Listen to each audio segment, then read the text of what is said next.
আসসালামু আলাইকুম। এখন দেখবেন সংবাদ শিরোনাম। পোস্টারে নিষেধাজ্ঞা রেখেই নির্বাচনী আচরণবিধির গেজেট প্রকাশ। ৬ মাসের সাজাসহ থাকছে জরিমানার বিধান, বাতিল করা যাবে প্রার্থিতাও। চলতি মাসে জানিয়ে দেয়া হবে বিএনপির অবশিষ্ট ৬৩ প্রার্থীর নাম। আসন সমঝোতা ঝুলে যাওয়ায় এই সিদ্ধান্ত, ঘোষিত কয়েকটিতে পরিবর্তনেরও আভাস। রাতে রাজধানীর একাধিক স্থানে গাড়িতে অগ্নিসংযোগ, এনসিপি কার্যালয়ের সামনে ককটেল বিস্ফোরণ, সন্দেহভাজন ২ জনকে পুলিশের সোপর্দ। চুয়াডাঙ্গায় স্বামীর চিকিৎসা খরচ জোগাতে নবজাতককে বিক্রির অভিযোগ নিয়ে আলোড়ন, লেনদেনের কথা অস্বীকার শিশুর দায়িত্ব নেওয়া পরিবারের। রাখের উপবাস ঘিরে লোকনাথ আশ্রমে ভিন্ন আবহ, নানা আচার আয়োজনে কার্তিক ব্রত পালন করছেন ভক্ত অনুসারীরা। সিলেটে সকাল ৯:৩০টায় প্রথম টেস্টে আয়ারল্যান্ডের বিপক্ষে মাঠে নামবে বাংলাদেশ। স্পোর্টিং উইকেটে ভালো রানের আশা অধিনায়ক শান্তর। এতক্ষণ দেখছিলেন সংবাদ শিরোনাম, এখন দেখবেন বিস্তারিত। সংসদ নির্বাচনের প্রচারণায় পোস্টারে নিষেধাজ্ঞা রেখেই দল ও প্রার্থীর আচরণবিধির গেজেট প্রকাশ করেছে ইসি। এক মঞ্চে ইশতেহার ঘোষণা ও আচরণবিধি মানতে প্রার্থী ও দলের অঙ্গীকারনামা দেওয়ার নির্দেশনা থাকছে এবার। সোমবার রাতে ত্রয়োদশ জাতীয় নির্বাচনকে সামনে রেখে রাজনৈতিক দল ও প্রার্থীর আচরণবিধিমালা ২০২৫ জারি করেছে নির্বাচন কমিশন। সোশ্যাল মিডিয়ায় ভোটের প্রচারে কড়াকড়ি আরোপ, অসৎ উদ্দেশ্যে এআই ব্যবহারে মানা, পোস্টার ও ড্রোন ব্যবহারে নিষেধাজ্ঞা সহ আসন প্রতি ২০টির বেশি বিলবোর্ডে নিষেধাজ্ঞা থাকছে বিধিতে। আচরণবিধি লঙ্ঘনে সর্বোচ্চ ৬ মাসের কারাদণ্ড ও ১.৫ লাখ টাকা জরিমানা এবং দলের জন্য ১.৫ লাখ টাকা অর্থদণ্ডের বিধান রাখা হয়েছে এইবার। প্রয়োজনে তদন্ত সাপেক্ষে প্রার্থিতা বাতিলের ক্ষমতাও রয়েছে ইসির। নির্বাচন ব্যবস্থা সংস্কার কমিশনের সুপারিশ ও ২০০৮ সালের আচরণবিধির সঙ্গে সমন্বয় রেখে বেশ কিছু নতুন বিষয় যুক্ত করে এবার নতুন আচরণবিধি প্রণয়ন করল সাংবিধানিক প্রতিষ্ঠানটি। এর আগে গণপ্রতিনিধিত্ব আদেশ আরপিও সংশোধন অধ্যাদেশ জারির পর সেই আলোকেই আচরণবিধি গেজেট আকারে জারি করেছে ইসি। চলতি মাসেই শেষ হবে অবশিষ্ট ৬৩ আসনে বিএনপির সম্ভাব্য প্রার্থীর মনোনয়ন ঘোষণা। এনসিপির সাথে বিএনপির আসন সমঝোতার সম্ভাবনা কমে যাওয়ায় পরীক্ষিত মিত্রদের দ্রুতই ভোটের মাঠে পাঠাতে চায় বিএনপি। এছাড়া ঘোষিত ২৩৭ আসনের কয়েকটিতে প্রার্থী পরিবর্তনেরও আভাস দিয়েছেন বিএনপির নীতি নির্ধারকরা। বলছেন, ক্ষোভ ও অসন্তোষ দমনে বঞ্চিতদের সাথে ফের আলোচনা করবেন শীর্ষ নেতারা। তবুও কেউ জননিরাপত্তা বিঘ্নিত করলে সরকারকে কঠোর হওয়ারও অনুরোধ করেছে বিএনপি।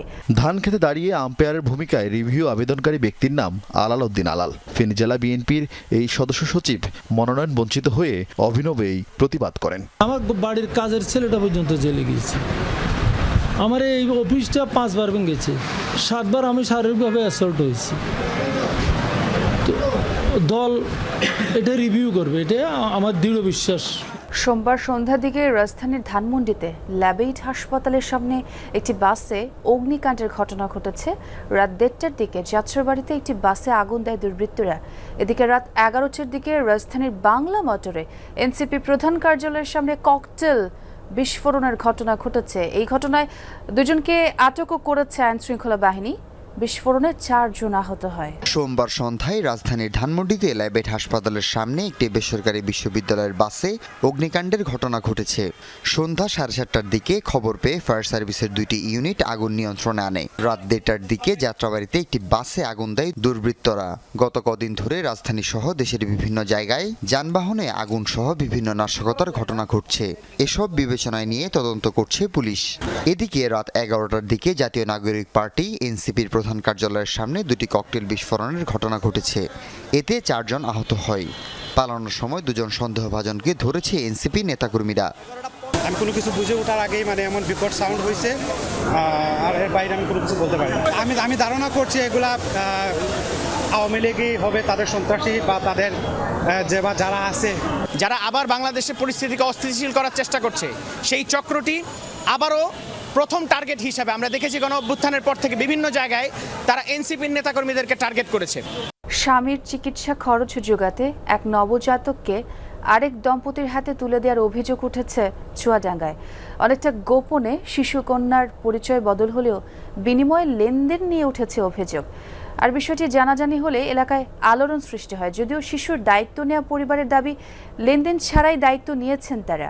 আমার স্বামী আজ যাতে পুষতে পারত, তাহলে তার আমার নিজের সন্তান আমি কেউ কোলে দিতাম না, আর মানুষের কথাও শুনতাম না। আমার কেউ এক গ্লাস পানি দেওয়ার মতো লোক নেই গো।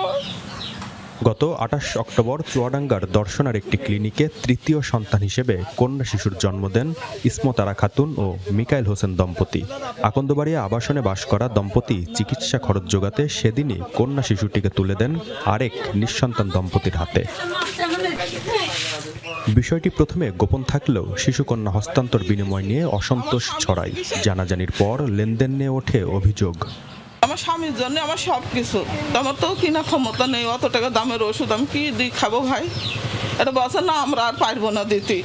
আমার চলাটা মতন কই দেয়, আমি ওই সন্তান ওদের কাছ থেকে নেবো না। যদি না কই দেয় তাহলে আমার সন্তান, আমার আপনারা সবাই মিলে আমার সন্তান আমার বুকে ফিরিয়ে দেন। প্রতিবেশীরা বলছেন, স্বামীর চিকিৎসা খরচ ও অস্ত্রোপচারের ব্যয় মেটাতে তৃতীয় কন্যা সন্তানকে অন্যের হাতে তুলে দিতে বাধ্য হয়েছে দরিদ্র পরিবারটি। তবে দায়িত্ব নেওয়া পরিবারটির দাবি, কোনো লেনদেনের প্রসঙ্গ ছিল না, বিনা দাবিতেই হস্তান্তর হয়েছে। সম্পন্ন হয়েছে এফিডেভিটও। সেই পরিবারের সাথে আমরা যোগাযোগ করি, বাচ্চা যদি আপনারা দেন তাহলে আমরা নিতে ইচ্ছুক। কোনোই দাবি ছিল না। তখন তারা জানায় যে আপাতত হসপিটাল খরচটা দিলেই আর বাচ্চা যদি ভালো থাকে এটাই তাদের চাহিদা। যত সরকারি কার্যক্রম থাকে ওটা কমপ্লিট করার পরে আমরা বাচ্চাটা নিচ্ছি। ধূপের ধোঁয়া যতদূর পর্যন্ত ছড়িয়ে পড়ে তত দূর পর্যন্ত রোগ শোক থেকে মুক্তি মেলে, এমন বিশ্বাস থেকে ব্রত পালন করে আসছেন লোকনাথ ভক্তরা। এটি পরিচিত রাখের উপবাস বা কার্তিক ব্রত নামে। ১৫০ বছর ধরে ঐতিহ্যবাহী এটি আয়োজিত হচ্ছে লোকনাথ ব্রহ্মচারী আশ্রমে। প্রতি বছর কার্তিক মাসের ১৫ থেকে ৩০ তারিখ পর্যন্ত প্রতি শনি ও মঙ্গলবার এই ব্রত অনুষ্ঠিত হয়। নারায়ণগঞ্জের বারোদি গ্রামের এই আয়োজন নিয়ে অন্ধকার দূর করে প্রদীপের আলো। ঘি ঢেলে চলতে বসিয়ে শেষ মুহূর্তের প্রস্তুতি ভক্তদের। কলার খোলে সাজিয়ে নিচ্ছেন সারিবদ্ধভাবে, সঙ্গে ধূপদানি। প্রার্থনার সরঞ্জাম নিয়ে লোকনাথ ব্রহ্মচারীর আসন মন্দির ঘিরে চারপাশে সারিবদ্ধভাবে বসেন ভক্তরা। মনোবাসনা পূরণে কায় মনোবাক্যে প্রার্থনার এ আয়োজনই কার্তিক ব্রত। এই আচারটি রাখের উপবাস নামেও পরিচিত। শেষে সূর্য ঢলে পড়ে পশ্চিম আকাশে। ঘণ্টা আর উলুধ্বনিতে অন্ধকার দূর করতে প্রদীপ জ্বালান ভক্তরা। শুরু হয় কার্তিক ব্রতের মূল প্রার্থনা। কলেরা ও বসন্ত থেকে রক্ষা পেতে এ আয়োজনের নির্দেশ দিয়েছিলেন লোকনাথ ব্রহ্মচারী। প্রতি বছর কার্তিক মাসের ১৫ থেকে ৩০ তারিখ পর্যন্ত প্রতি শনি ও মঙ্গলবার এই ব্রত অনুষ্ঠিত হয় নারায়ণগঞ্জের বারোদি গ্রামের লোকনাথ ব্রহ্মচারী আশ্রমে।